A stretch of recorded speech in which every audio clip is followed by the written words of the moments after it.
Join Sid for this edition of It's Supernatural. Mon invitée a été élevée dans un foyer juif laïque. Elle est allée au paradis en tant que non-croyante et est revenue ensuite en amoureuse de Jésus. À tout de suite. It's Supernatural. Bienvenue Saint-Esprit, viens et coule dans cette émission. Mon invité Brooke Hasbrook a été dans une famille juive à Long Island, vivant comme la plupart des gens pour soi, mais à cause d'un rêve, Jésus est devenu le centre de sa vie. J'ai entendu parler de ce rêve. J'ai fait un rêve où le feu descendait du ciel et des boules de feu sont venues très vite. Elles étaient petites et puis elles sont devenues si grandes et vastes, engloutissant complètement toute la surface.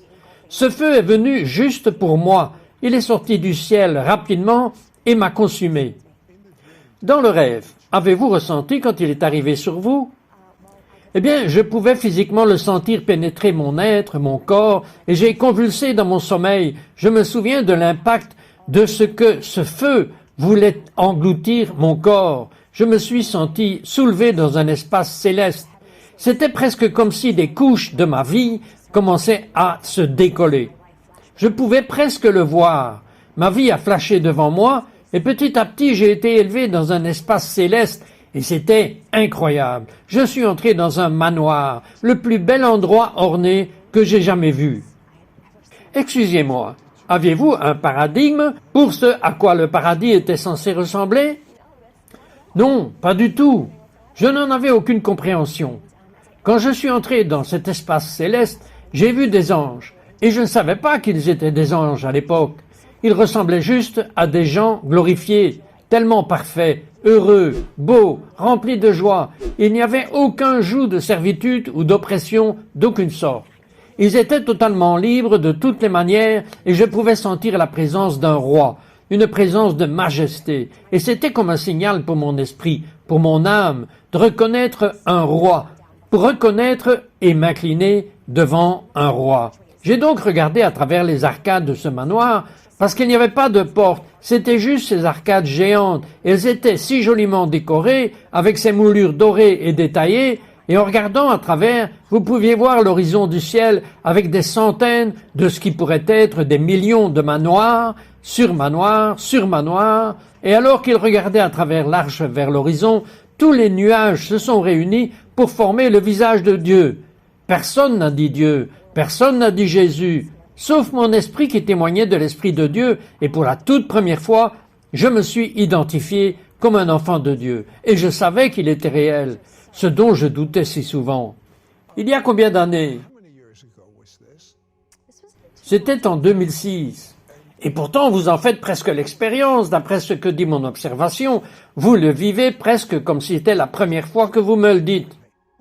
Vous savez ce qui est fou dans tout cela? C'est que tant de fois j'ai raconté l'histoire, et je l'ai raconté d'une manière où je n'ai pas fait l'expérience de la présence de Dieu comme je le ressens actuellement.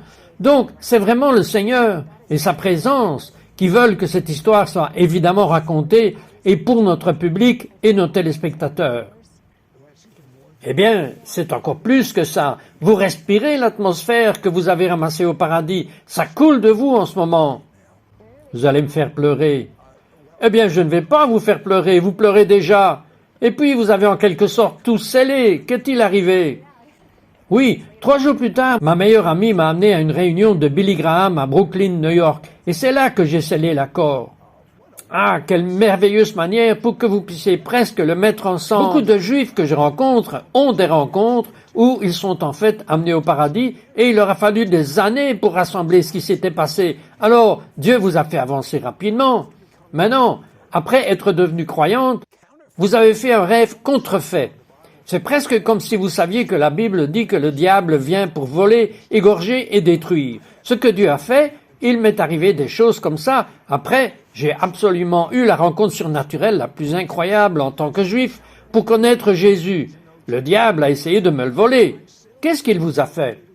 Ce qui m'a été montré, c'est qu'il y a une très forte tromperie dans le monde, un esprit contrefait qui ressemble parfois à Dieu et apparaît comme Dieu, mais ce n'est pas Dieu du tout. Et donc, dans le rêve, j'étais une nouvelle croyante à l'époque et je partageais ma foi avec ma meilleure amie.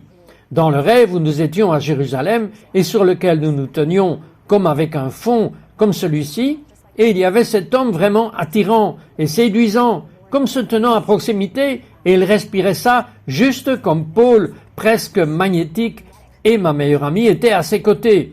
Et elle était comme Brock, tu dois venir, ici, tu dois voir ça. Et c'était comme dans mon instinct, je savais que ce n'était pas pour moi. Et il avait ces 2 tablettes de pierre, et elles étaient pointées vers les cieux, et c'était presque comme une représentation de Moïse, comme s'il ressemblait à Dieu, comme un ange de lumière. Et il tenait ces 2 tablettes de pierre qui envoyaient des signaux électriques comme des ondes électriques, de l'électricité. C'était juste rebondissant sur tout l'horizon de Jérusalem et au-delà. Et j'ai donc commencé à avancer petit à petit, et j'ai commencé à prendre la tablette de pierre qu'il me tendait, et ce même esprit de tromperie qui imprégnait l'ensemble de l'horizon est entré dans mon corps, et j'ai été choqué par des vagues démoniaques. Je n'avais pas de grille pour cela, et je n'avais aucune compréhension, mais c'était comme si le Seigneur me montrait qu'il y avait des contrefaçons, qu'il y avait des gens qui pouvaient vous prédire votre avenir et qui pouvaient lire dans votre vie. Mais cela ne vient pas de l'Esprit de Dieu, et ce n'est pas pour moi, et ce n'est pour personne d'ailleurs. Et vous l'avez déjà dit en fait, que c'était comme si Dieu était jaloux.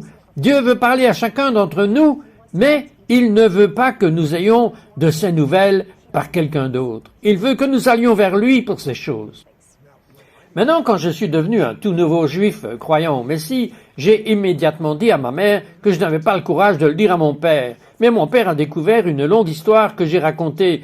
Je ne prendrai pas le temps de vous le dire, mais la première page d'un grand journal de Washington, D.C. titrait des témoignages de Jésus, et j'étais la première histoire. C'est ainsi que mon père a découvert que je croyais en Jésus. Et pour vous, que s'est-il passé avec vos parents? Vous savez, c'est un processus si long pour nous. Je me souviens d'une fois, j'ai juste pleuré. J'ai pleuré auprès de mes parents et j'étais comme si je voulais juste que nous soyons sur la même longueur d'onde. Je voulais juste que nous soyons sur la même longueur d'onde. Être connectés. Et mon père m'a en fait dit, c'est peut-être ton travail de nous y amener. Et ironiquement, quand j'ai raconté mon rêve à mon père et que je lui ai dit que Yeshua, Jésus, est venu vers moi dans mon rêve, que je suis morte dans mon rêve et que je suis allée au paradis, il m'a dit « Je te crois. Je te crois parce que cela m'est arrivé aussi. » Il ne vous l'aurait jamais dit si vous n'aviez pas vécu cette expérience. Il a dit qu'il était avec ses copains voyageant avec son sac à dos en Europe et il a rêvé que Jésus venait à lui dans son rêve et il s'est rendormi comme si ce n'était pas réel. Très brièvement, quelle est votre vie aujourd'hui? Êtes-vous marié? Avez-vous des enfants?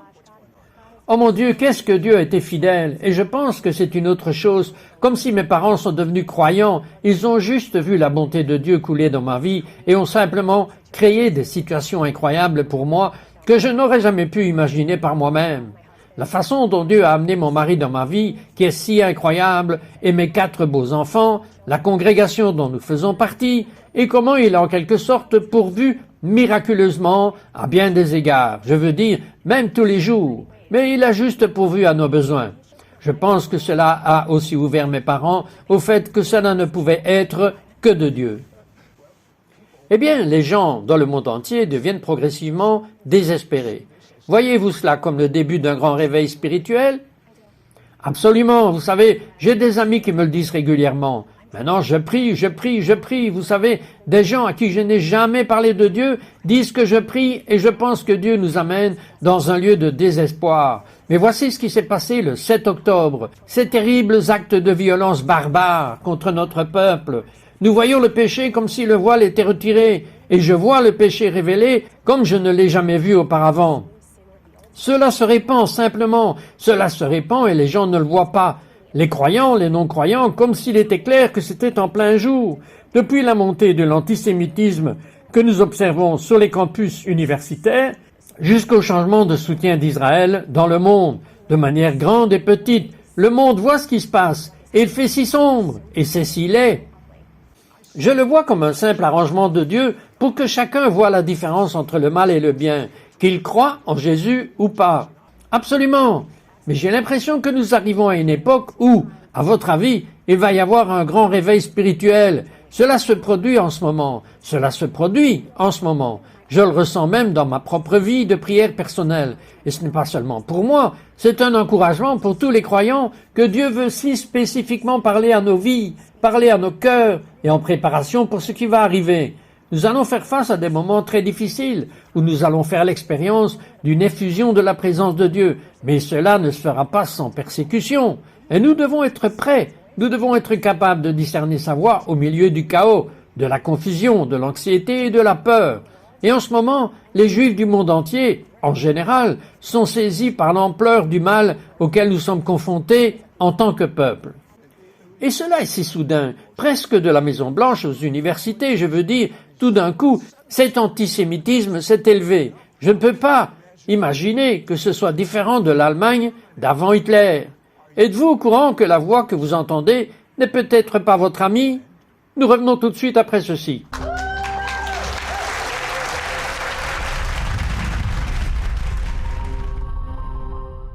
Les rites et les formes ne doivent jamais, écoutez-moi bien, ne doivent jamais dépasser la raison pour laquelle ils ont été donnés. Si les rites et les formes dépassent en valeur, en puissance et en force la raison pour laquelle ils ont été donnés, nous tombons dans la religiosité.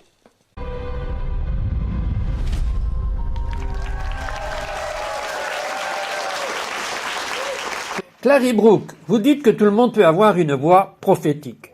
Que voulez-vous dire par là? C'est notre destin, c'est le destin de chaque personne et c'est la volonté de Dieu pour elle que nous puissions entendre et discerner la voix de Dieu.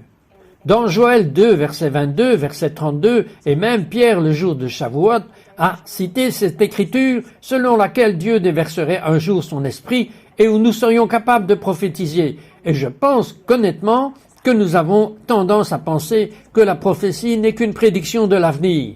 Ce n'est pas le cas, et je ne prétends pas l'être du tout. Je dis que chacun de nous a l'héritage de Dieu. Lorsque nous croyons en Yeshua et que nous avons la présence intérieure du Saint-Esprit, nous sommes capables d'entendre clairement du Seigneur.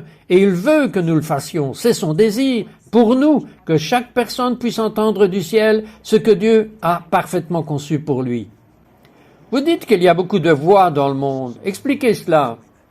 J'ai l'impression que nous sommes bombardés par nos propres pensées et par l'influence que nous recevons de la télévision. Je veux dire, les médias, les livres, les réseaux sociaux, c'est tout autour de nous. C'est juste ça, c'est juste omniprésent. La plupart des gens sont absolument accros à l'information. Absolument, et c'est un point intéressant. J'ai l'impression que tant de gens, je sais, c'est d'abord leur téléphone et l'information. L'incrédulité qui va nous bloquer et nous devons choisir de croire que la parole de Dieu est vraie. Et c'est l'autorité ultime. Et lorsque nous nous alignons pleinement sur cela et que nous y soumettons notre volonté, nous sommes alors capables de nous mettre d'accord avec l'Esprit de Dieu. Et notre esprit peut converger ensemble lorsque nous croyons de tout notre cœur. Et ensuite, de tout notre cœur, cela doit être filtré à travers la parole de Dieu que Dieu nous donne. Il nous donne l'Esprit du Messie.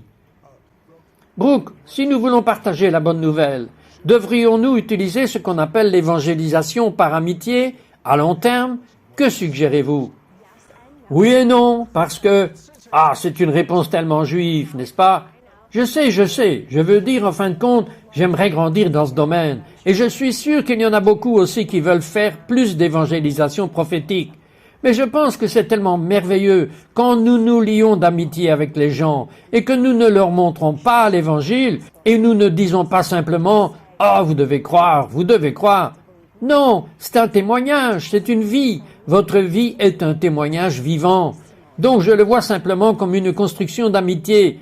Finalement, vous pouvez parler dans leur vie. Vous avez dit, et la plupart des gens seraient d'accord avec vous, que Dieu a une réponse. Leur cœur pleure pour la réponse. Votre cœur pleure. C'est parce que Dieu est tellement rempli d'amour. Nous sommes entre deux mouvements de l'Esprit de Dieu, le dernier et le suivant. Je crois que le prochain sera le plus grand mouvement de l'Esprit de Dieu dans l'histoire. Je crois que le prochain sera si transformateur que des villes entières vont se rendre à Jésus. Les campements des universités, les détenus, les asiles courent en ce moment vers la gloire, la plus grande gloire, la magnifique gloire de Dieu qui va balayer sur eux. balayer les universités, les lycées, les collèges, les écoles primaires, même les jardins d'enfants, même dans vos maisons, sur votre marché, même dans votre travail. Cela va balayer comme un nuage. Et quand il balaye quelqu'un, il pourrait s'agir d'un athée ardent pointant son doigt vers Dieu, et il va dire « Je suis désolé Dieu », parce qu'ils vont se repentir, parce qu'ils sont entrés dans la présence du Dieu vivant. Ils n'auront pas d'autre choix que d'être à plat ventre. C'est dans cela que nous entrons. Et Dieu veut que vous soyez un leader dans tout cela. Et la façon dont vous allez être un leader dans ce domaine, c'est vraiment facile. Vous avez d'abord à avoir Dieu, pas à l'extérieur, mais à l'intérieur de vous. Cela n'a pas plus de sens. Vous ne pouvez pas si bien conduire une voiture de l'extérieur que vous pouvez le faire de l'intérieur de la voiture. Dieu doit le faire, et il le veut. Et vous désirez qu'il soit à l'intérieur de vous? Amen.